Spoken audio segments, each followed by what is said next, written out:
আপনারা কি জানেন আপনাদের প্রিয় অভিনেত্রী শবনম ইয়াসমিন বুবলী বর্তমানে কোথায় আছেন?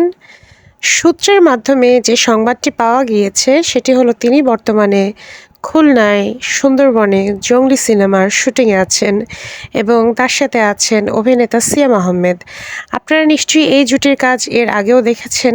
আপনারা হয়তো অনেকেই বুবলীর প্রেমে পড়েছিলেন বুবলীর দিল দিল দিল গানটি দেখে, কিন্তু সত্যিকারে তার অভিনয়ের প্রেমে পড়েছিলেন কিন্তু টান সিনেমাটা দেখে, এবং সেখানে দুর্দান্ত অভিনয় করেছে সিয়াম এবং বুবলী। আমি সবসময় বলি যে বুবলীকে আসলে আমি খুব ভালো কিছু অভিনেতার সাথে দেখতে চাই, কারণ সে যতই ভালো অভিনয় করুক না কেন, তার যদি যে পার্টনার থাকবে বা অ্যাক্টর যে থাকবে, সে যদি পারফেক্টলি অভিনয় করতে না পারে তখন আসলে বুবলী কিন্তু নিজের অভিনয়টা অত ভালোভাবে ফুটায় তুলতে পারবে না।